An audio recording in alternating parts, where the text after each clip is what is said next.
So it looks like the conflict is dramatically heating up between the Palestinians and Israelis in the Middle East right now. Nothing new, but this, of course, is on the heels of a very contested election, which just very narrowly saw Prime Minister Benjamin Netanyahu regain his seat in power. And if you've been watching our videos, I've been also saying that if Benjamin Netanyahu gets reelected, this most likely means more war.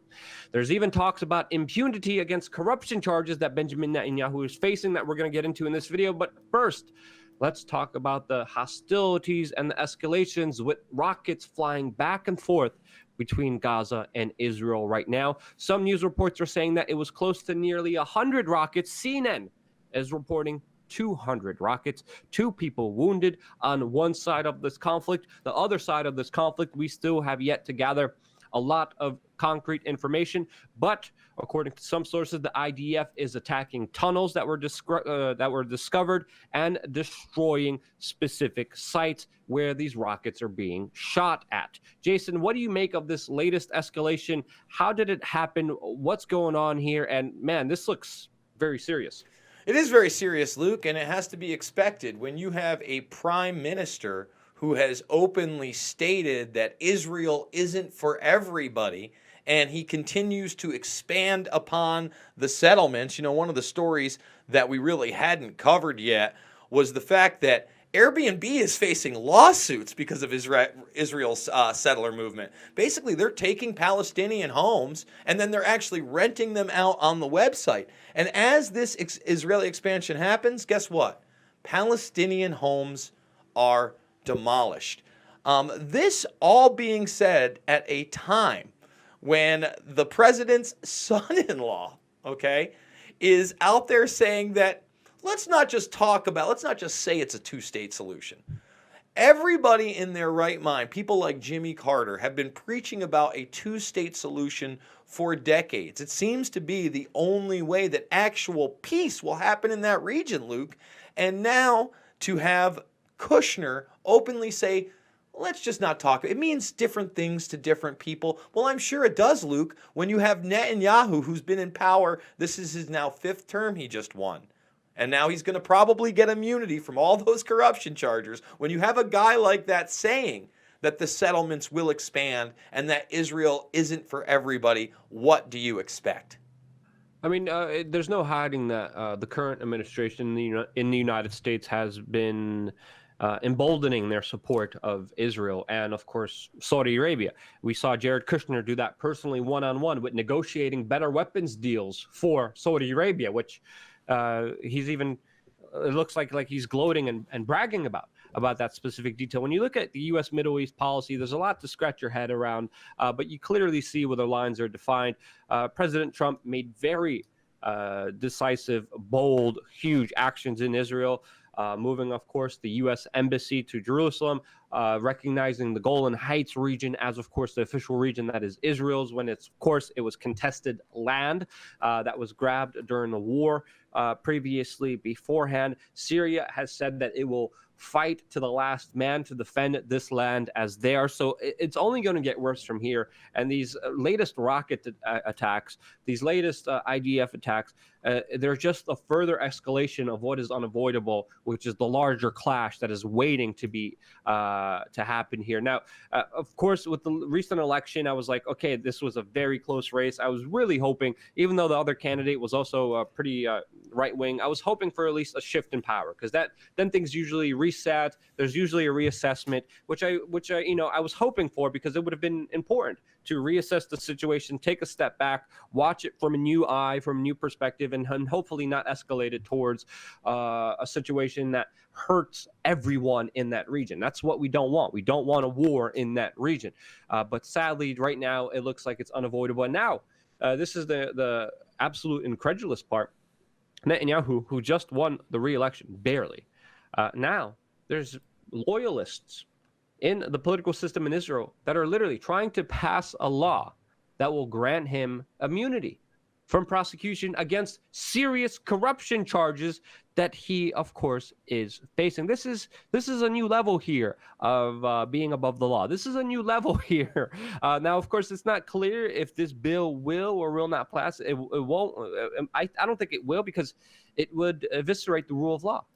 It would eviscerate accountability. It would eviscerate saying, hey, we have a person in power abusing that power with corruption. We need to hold them accountable. And it's crazy, Jason, that this is even entertained the way it is by this political party in Israel. Yeah, the man's name is Miki Zohar, and he's also been on a media campaign talking about this. Again, not that surprising to me. He's been in power. He likes the United States administration. He's talked about how the Trump administration has worked with him better than any other previous administration.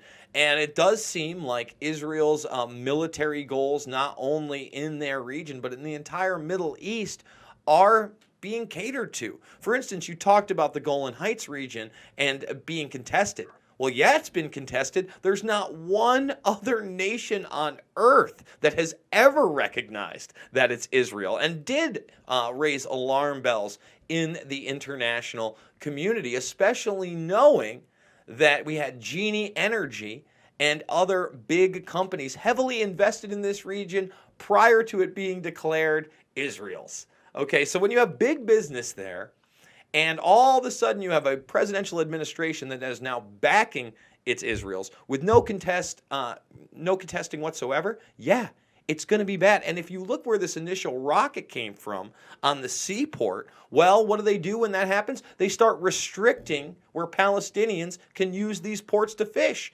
When you put people into a corner, Luke, what do you expect but them to push back? Yeah, the Genie Energy, it's not just big business. It's business connected to Rupert Murdoch. It's to Kushner, to the Rothschilds, to Dick Cheney, to all these other kind of mainly neoconservative, hawkish individuals that are pushing for this policy, which, surprise, surprise, works out in their benefit. People need to understand, Netanyahu is a suspect in 3 criminal probes. Most of them are related to, of course, corruption. This is the larger issue that should be talked about here. We need transparency. We need oversight, and not people trying to make them immune from the law to do bad things and actually get away with it. This is a whole new level of cult of personality that does need to be addressed, and it does need to be talked about. And sadly, a lot of people are afraid to talk about this topic. Now, of course, there's a lot of stupid and idiotic discussion happening around this specific topic, but we have to look at the facts here. You know, this conflict is not going to go away. It's only going to be made worse with how emboldened and how aggressive one particular side is, and it needs to come to a peaceful resolution. And sadly, all signs point to that never happening, because the sides doubling down and doubling down and doubling down and doubling down, and now we're at a situation where, sadly, it looks like war is just unavoidable, and it's only going to get worse from here. But we're going to get the clear numbers here. Again, CNN, 200 rockets. Other news reports are saying 100 rockets. We're still waiting for more information to come in, but definitely expect a bigger response by the Israeli military forces, obviously, because of this, and only a further escalation and only further of just destruction of life, which is silly and stupid and needs to be stopped immediately. And again, that's just my opinion, but there's probably going to be a whole bunch of other opinions with this specific topic. So yeah, let it loose in the comment section. Let it all go. Get it out of your system. It's a very emotionally charged issue, but let's not forget to speak about this issue calmly, rationally, with the facts here. And that's why this story is important to talk about, because what we're seeing on mainstream media is sadly the opposite of that, Jason. Well, again, when you talk about the numbers, okay, I mean, these are pretty differing numbers in a short period of time. This is from this morning. So, again, you have 90 from the Daily Mail, right? Then you have 200 rockets from CNN. Well, guess what? The Times of Israel is reporting even more now. They are reporting 220 rockets. So it does seem to just be going up and up and up, depending on which outlet you go to. And I would say this, the ones that are more pro-Israeli, I would call CNN more pro-Israeli than the Daily Mail. They do cover the Palestinians' plight quite a bit. And I would say that the Times of Israel is pretty pro-Israel as well, compared to the Palestinian side.